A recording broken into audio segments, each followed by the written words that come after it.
workshop selama 8 kali. Jadi pertemuan kayak gini 8 kali.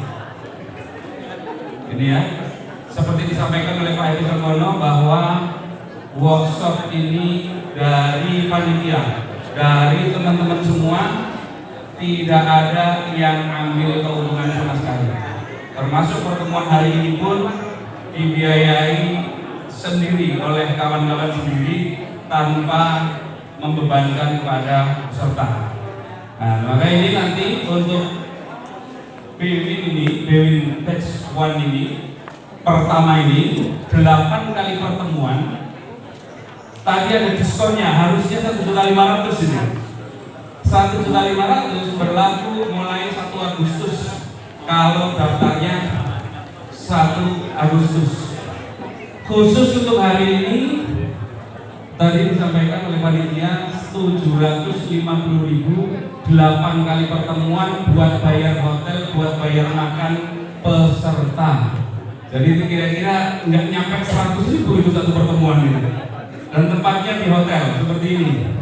Tempatnya di hotel, tempatnya eksklusif, dan nanti mentor-mentornya juga pastinya akan sangat luar biasa. Maka dan nggak harus langsung bayar sekarang. Nah ini nggak harus langsung bayar sekarang. Sebenarnya saya nggak terlalu sepakat tadi ditulis itu investasinya itu. Karena harusnya ditulis saja biaya makan sendiri-sendiri 750.000. Ini ya. Nah sekarang makan di hotel berapa seporsi? Masih ada coffee break dan lain-lain gitu. Belum sewa tempatnya. Nah maka silahkan nanti untuk teman-teman semua yang akan gabung di Business Owner Institute ini untuk hari ini, walaupun mungkin nanti DP dulu tak berapapun gitu ya, terserah gitu. Yang penting daftar dulu. Khusus untuk hari ini tadi hanya 750.000 ya. Dan maka kesempatan langka ini silahkan nanti bisa teman-teman semua, sahabat-sahabat semua daftar langsung ke Mas Yudi Sutrisna yang ada di sini, di sebelah sini ini. Ini ya, ini nanti beliau sudah siap untuk pendaftaran, ataupun nanti di belakang ada Mas Bob Soleh. Nah itu di belakang nanti, jadi biar tidak menumpuk satu tempat. Adapun untuk pendaftaran nanti secara online-nya ini ya, kalau misalkan nanti waktunya tidak cukup, silahkan itu nomor bisa dicatat, nomor dari Mas Yudi Sutrisna 081355 555 216 081355 555 216. Ini atas nama Mas Yudi Sutrisna. Baik, acara akan kita lanjutkan sambil menunggu karena memang antrian airnya luar biasa tadi di masjid, jadi banyak teman-teman yang terlambat mungkin nanti akan masuknya. Kita akan mulai acara pada sore hari ini. Kepada Bapak Haji Hadi Trenggono Mkom dipersilahkan untuk menempati di depan Pak, karena yang di belakang tadi protes enggak lihat gitu.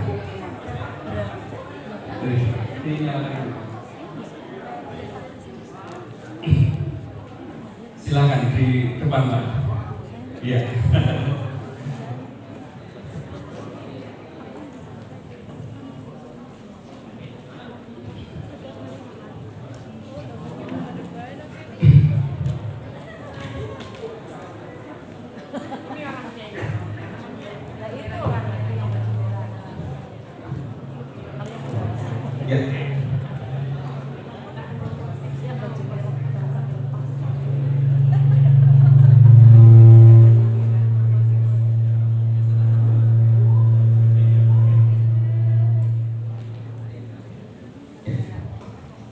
Oke, kita langsung pada talkshow pada sore hari ini. Nanti akan waktu acaranya akan sampai jam 5. Untuk sahabat-sahabat semua nanti nggak usah khawatir di sini, biar ada kesan memang nanti ada acaranya Pak. Nggak nyampe jam 5 mungkin ini terpaksanya, karena nanti ada salaman baru semua, biar pernah nanti siapa tahu di masa depan itu saya pernah bersalaman dengan Presiden Republik Indonesia. Nah, oke, tadi seputar dengan filosofi ekonomi ataupun dengan Beli Indonesia, perlu disampaikan Pak, kalau di Kebumen itu di Jawa Tengah, Kebumen itu katanya Pak, itu adalah kabupaten paling miskin di Jawa Tengah. Peringkat 1 tapi paling miskin. Walaupun sebenarnya saya nggak terlalu percaya karena ada Pak Buka, ada Bu Segar, ada Mas Awam dan lain sebagainya. Jadi saya agak ragu juga apa benar ini miskin ini. Nah ini, jadi maka nanti terus untuk lepas dari tadi karena Pak Evi sempat menyinggung tadi, Pak Evi menyebut Mas Hasto itu adalah dulu beliau adalah Bupati Kulon Progo. Beliau adalah Bupati Kulon Progo yang sudah menerapkan konsep beli Indonesia dan terbukti ekonomi di Kulon Progo meningkatnya luar biasa. Nah ini maka tentunya hal ini nanti untuk awalan yang perlu saya pertanyakan ini, Kebumen ini bagaimana ini? Sudah lama sekali terus menerus di peringkat pertama, dulu peringkat 2 waktu Pak Fuad itu peringkatnya kedua, sekarang naik dari peringkat 1. Nah ini tentunya konsepnya ini perlu untuk bisa bangkit itu seperti apa. Lalu kemudian karena peserta di sini adalah pengusaha-pengusaha, tentunya nanti saya membuka peluang untuk sahabat-sahabat semua yang mau bertanya, silakan nanti panitia menyiapkan untuk mic-nya, gitu ya, untuk bertanya. Untuk sesi pertama saya buka untuk 3 pertanyaan saja dulu. Baik, yang pertama tentunya tadi saya minta tanggapan dari Bapak Hedi Sargono terkait dengan kondisi Kebumen ini tentunya, tentang peringkat Kebumen yang terus naik dan sepertinya belum ada perkembangan berarti. Terima kasih.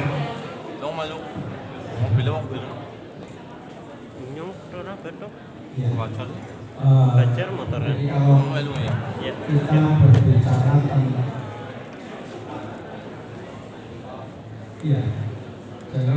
kalau kita berbicara tentang apa namanya ekonomi, ya kan? Mengukur ekonomi itu dari mana sih? Itu yang paling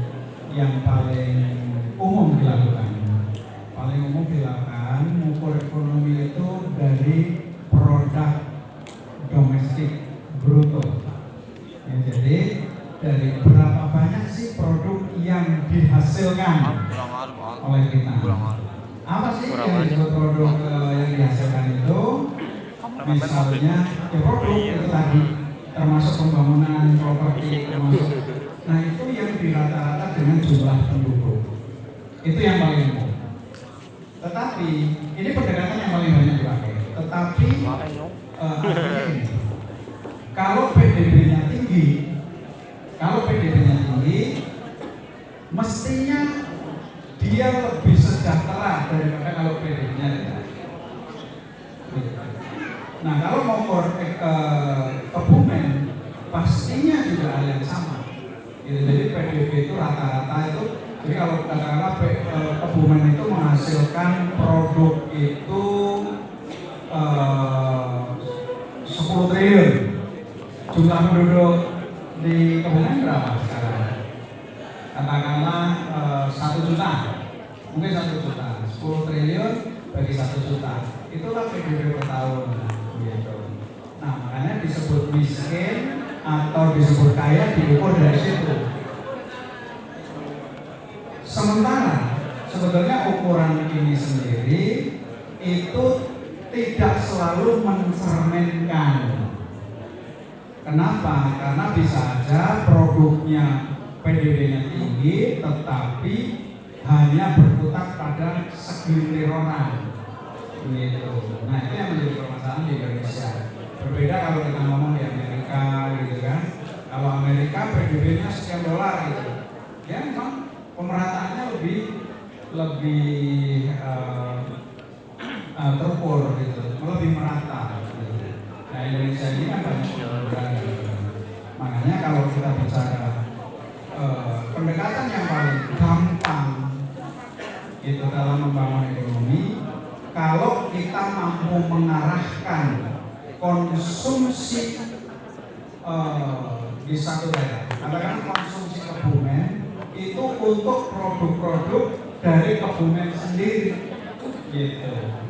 Jadi kalau orang Kebumen itu belinya produk dari Kebumen sendiri, pasti PDB Kebumen akan naik dan pasti di sana akan muncul pengusaha-pengusaha baru dan pasti makin lama pengusahanya makin kaya. Itu yang pasti. Karena di balik sebuah pembelian itu ada 3 hal yang terjadi. Ya. Yang pertama, ketika kita membeli satu barang, jadi ini, pembelian seseorang atau pengeluaran seseorang itu adalah pendapatan bagi orang lain. Jadi kalau orang Kebumen itu peduli terhadap setiap pengeluarannya dan dia memilih setiap pengeluaran itu yang mendapat pendapatan itu orang Kebumen, pasti ekonomi Kebumen akan naik. Pasti dan pasti. Coba bayangin, ini satu meja, orang satu keluarga. Dia kalau ibu itu beli jilbab ke sebelahnya. Ibu ini nyekolahin, ibu yang kedua nyekolahin anaknya ke keluarganya. Yang nyekolahin keluarganya berubah ke PKU, orang Kebumen semua. Maka duit itu berputar di sini. Coba bayangin, kalau ibu gitu sebagai misalnya apakah pengusaha, apakah begitu ibu itu mengeluarkan duit beli jilbab orang Cina, nggak ada, hilang itu satu di situ. Ada ekonomi yang hilang. Tadinya mau jadi PDB itu di situ, mau jadi PDB lewat ibu yang kedua, tapi nggak jadi. Gitu. Nah itu yang tidak disadari. Gitu. Yang kedua, di balik sebuah produk itu ada jam kerja, Mas. Ada jam kerja. Jadi kalau ibu itu bikin jilbab, yang kerja itu orang Kebumen. Tapi kalau belinya itu ke Cina, yang kerja orang Beijing, orang Guangzhou, gitu, yang nggak ada urusannya. Yang mestinya kerja di sini, itu yang kerja. Itu yang kedua.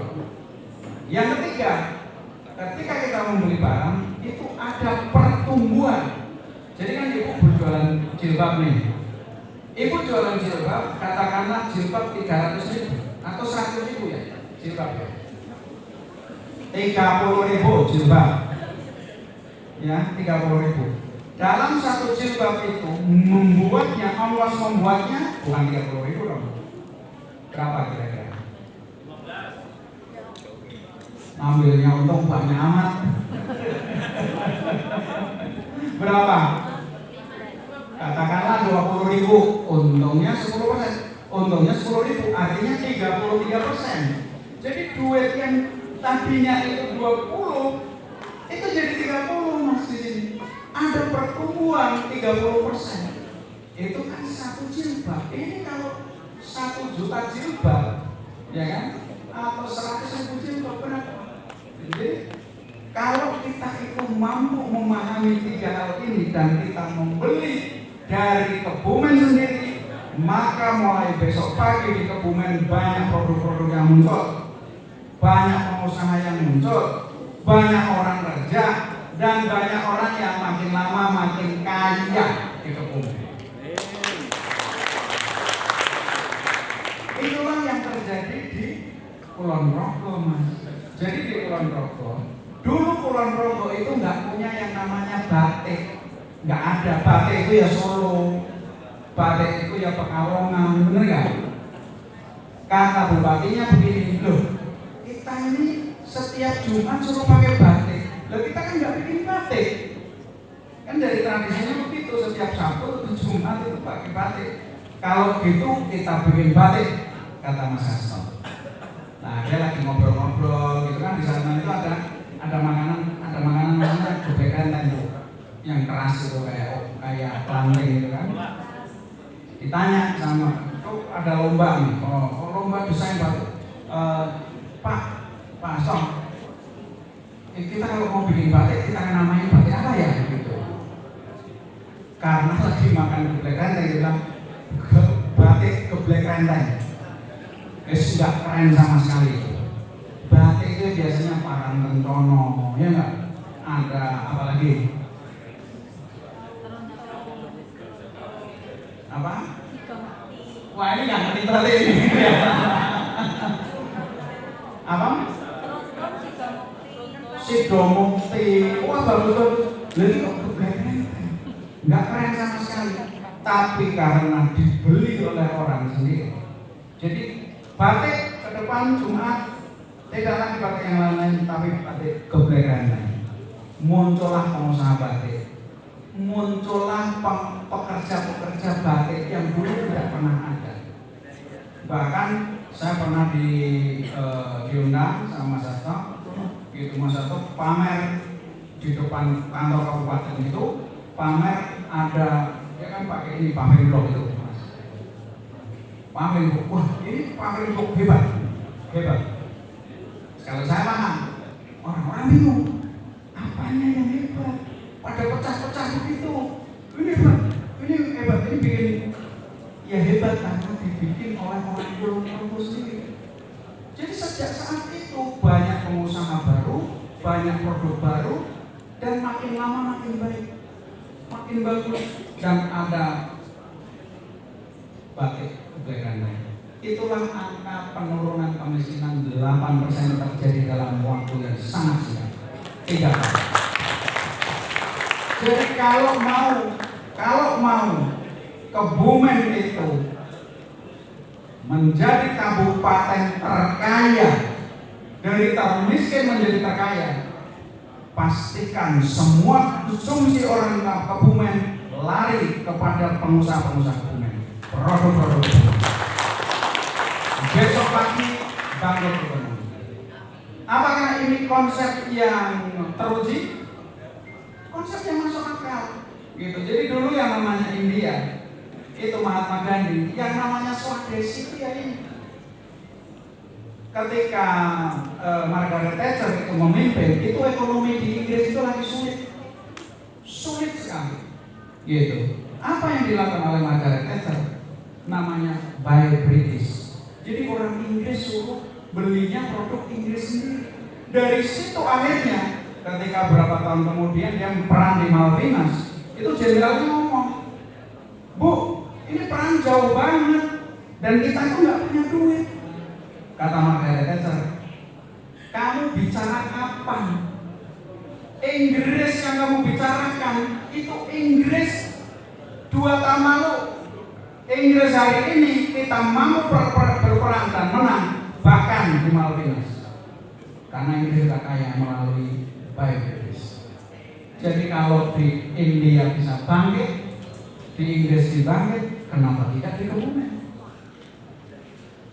Begitu Habib Nasrullah. Jadi intinya bela Kebumen,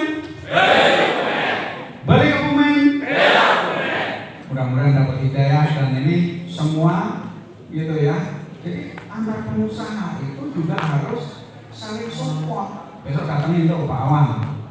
Ya Pak Awang gitu. Beli kerupuknya dari mana? Kerupuknya impor dari luar daerah. Itu dari anak-anak kita sendiri. Ya kan? Beli berasnya dari mana? Kebumen sendiri. Begitu cara. Gitu. Kalau ini bisa terjadi insya Allah ya Kebumen akan bangkit. Dan akan banyak pengusaha-pengusaha hebat muncul. Paling tidak kalau kita lihat itu berarti supaya program beli bela Kebumen ini bisa maksimal itu ada 2 faktor. Yang pertama tentunya adalah ada goodwill dari government, dari pemerintahnya, di mana membuat aturan-aturan. Dulu saya ingat kalau tidak salah dulu Pak Fad pernah membuat aturan di mana pegawai negeri itu wajib untuk beli pakai batik termasuk sekolah. Nah, karena sekolah saya juga sampai hari ini masih pakai batik. Gitu. Itu dulu kebijakan dari Pak Fuad itu. Artinya ini dan itu langsung menumbuhkan ekonomi pengrajin-pengrajin batik luar biasa. Nah, ini berarti sebenarnya tidak harus dalam bentuk uang, tetapi dari goodwill-nya, dari peraturan yang diterapkan saja itu sudah bisa membangun perusahaan luar biasa. Nah, tentunya ini menjadi PR besar bagi Ketua Kadin Kebumen. Dalam hal ini Pak Awang itu untuk meyakinkan pemerintah, atau mungkin kalau sebentar lagi mau ganti juga Pak. Mungkin ada juga sebentar lagi. Nah, mungkin enggak dilanjutkan lah, nanti dibilangnya nampaknya. Nah, B. Jadi intinya adalah kita menggunakan kekuatan konsumsi kita sendiri. Ada satu hal yang menjadi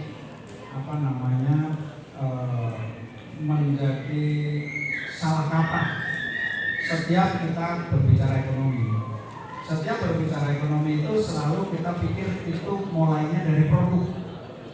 Apa produk yang kita punya? Itu selalu. Ya selalu yang dipamerkan produk, ditanya produk. Tetapi lupa, sesungguhnya ekonomi itu terjadinya di pasar, bukan di produk. Karena pasar itu yang mendikte produk, customer itu yang mendikte produk, customer yang menentukan gua mau beli yang mana, gitu. Bukan produk yang mendikte pasar. Sehebat apapun produk, kalau dia nggak diambil oleh pasar, nggak dibeli, dia nggak akan jadi ekonomi, gitu. Makanya yang harus dikondisikan adalah pasarnya. Jadi bagaimana konsumsi ini bisa, kekuatan konsumsi ini bisa kita kapitalisasi, gitu. Nah, government itu satu peraturan-peraturan. Jadi memastikan orang-orang itu belinya kepada produk yang kita miliki sendiri. Tetapi juga government sendiri itu kan punya konsumsi, dia punya anggaran. Bagaimana dia memastikan, itu yang Jokowi ngomong kan, gitu. Yang Jokowi ngomong kok goblok sekali, gitu kan. Padahal dari dulu, gitu. Nah, maksudnya kan gobloknya bukan baru, udah lama gobloknya, gitu. Nah, harusnya APBD itu larinya juga harus kepada anak bangsa, gitu. Misalnya kayak contoh, setidak-tidaknya kalau tidak ada di Kebumen ya Indonesia lah. Lampu misalnya, lampu kan ada Panasonic, gitu misalnya kan, gitu. Kemudian kalau mobil kan ada SMK namanya, ya. Ya ada mobil SMK itu harusnya dibeli, gitu. Tapi kan lupa beli, gitu mas. Nah, tugas bukan hanya ini kan tugas kepemimpinan. Jadi bukan hanya kepemimpinan itu tidak hanya pejabat, gitu, tapi semua kita, pimpinan pondok pesantren, yayasan Nasrullah, gitu kan. Jadi memastikan di pesantrennya, jadi komunitas-komunitas, kemudian kampus-kampus. Syukur-syukur kalau bupatinya, ya kalau bupatinya gerak, mesti luar biasa, pasti luar biasa, karena beliau yang punya kekuasaan. Oke, silakan saya buka untuk pertanyaan. Pertama, ya, sebutkan nama, bisnis atau profesinya, dan asalnya dari mana. Silakan. Assalamualaikum warahmatullahi wabarakatuh. Alhamdulillah, saya memperkenalkan diri karena jujur saya baru pertama kali ikut Forum Indonesia Islamic Business Forum ini. Nama saya Taufik dari Kebumen, aslinya Kulon Progo. Untuk bisnisnya, insya Allah baru mau mulai. Kalau yang bisnis saya sendiri, atau kalau bisnis orang tua, pelatih insya Allah sudah ada. Untuk pertanyaan saya sebenarnya, namanya pengusaha mesti ada pernah bersinggungan dengan hutang. Kalau menurut Pak Presiden IBR di sini, Pak Hedi, kira-kira hutang itu kan ada yang memberi, ada yang menerima. Kalau kita mungkin baru mau mulai kita butuh hutang itu lebih baik kita menjadi ke siapa, apakah ke bank atau ke keluarga, saudara atau ke family atau ke kenalan atau ke pengusaha lain. Kira-kira urutannya seperti apa atau membuat yang lebih baik itu seperti apa. Kemudian kalau kita punya modal yang lebih, kita siap untuk memberikan istilahnya investasi atau nama lainnya hutang, itu kira-kira kita berikan lebih baik ke siapa urutannya, apakah ke lembaga finansial atau ke kayak sekarang lagi rame saham atau kita ke tetangga. Saya pernah punya pengalaman pinjam tetangga, saya tuh kemudian bayarnya sudah nggak ada gitu, agak gimana, atau ke keluarga atau ke sesama pengusaha. Poinnya sudah dapat. Dua ya terkait pertanyaannya ya, yang saya ulangi lagi sampai jelas. Nanti biar Pak Edi juga langsung menjawab saja. Yang pertama, tadi terkait dengan ketika orang memulai usaha. Orang memulai usaha ini seringkali itu terkendala dengan modal. Banyak sekali tadi. Berarti ketika nggak punya modal ini harusnya utang atau dari investor atau utang bank atau utang perorangan. Nah, lalu kemudian ketika berinvestasi, ini investasi mana? Intinya seperti itu. Silakan Pak. Ya, ini pertanyaan ini mending saya jawab satu aja. Ya. Karena pertanyaan ini tidak bisa ditanyakan oleh orang yang sama. Itu Kondisinya gitu. Orang yang lagi bingung utang untuk mulai usaha dengan orang yang mau investasi itu bukan orang yang sama. Gitu. Orang yang siap investasi itu nggak tanya pertanyaan yang pertama tadi. Tapi kelihatannya lebih kepada yang utang ini kelihatannya. Jadi gini, di dalam bisnis, kalau bisnis itu kita sederhanakan, yang dilakukan itu hanya 3. 1, bagaimana kita membiayainya, how to fund, itu yang pertama. Maka kepikiran utang, apa ngedol barang atau modal, how to fund. Semua bisnis itu butuh dibiayai, gitu. Semua, gitu. Anda bayar gaji sebelum jualan, misalnya. Anda bayar macam-macam beli barang, misalnya. How to fund. Yang kedua itu how to operate. Gimana kita mengoperasikan?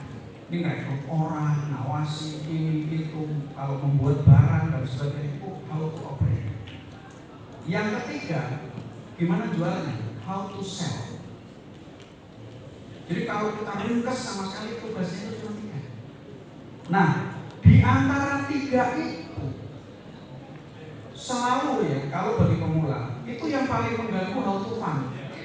Karena dipikir dia bisa jual, dipikir dia bisa mengoperasikan, padahal belum tentu juga.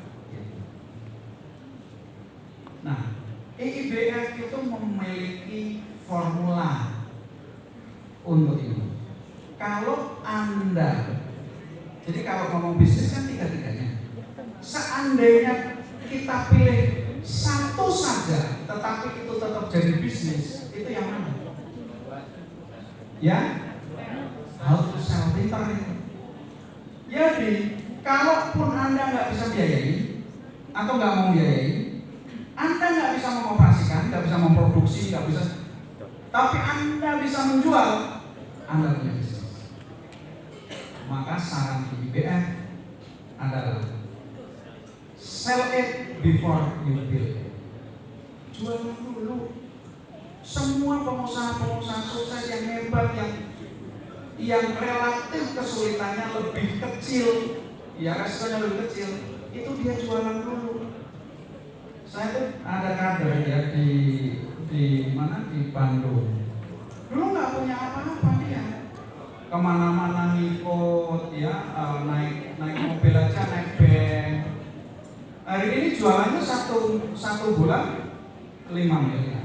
1 bulan 5 miliar. Punya pabrik segala macam.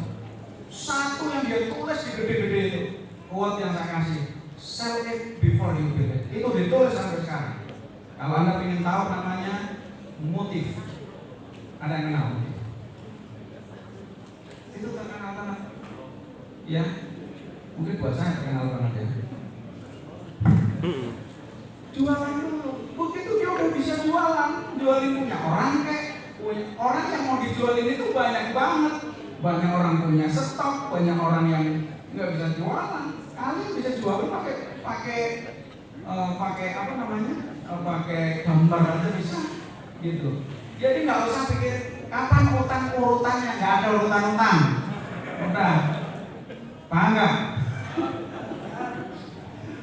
Saya ngomong utang kok semangat itu dulu malah mau utang ini mas. Gitu. Mau utang itu ibarat senjata tuh samurai, ya enggak? Kalau nggak bisa makainya, Anda bisa kena sendiri, gitu. Jadi nggak usah pakai utang. Jadi tidak ada urutan-utang, urutannya jualan dulu, titik, gitu ya. Kecuali kalau bisa ngutang, siapa yang ngutangin? Yang harus Anda utang, udah paham semua. Siapa yang harus diutangin? Yang dia nagihnya itu bisa lupa. Itu yang Anda utangkan. Misalnya ya calon mertua gitu ya, boleh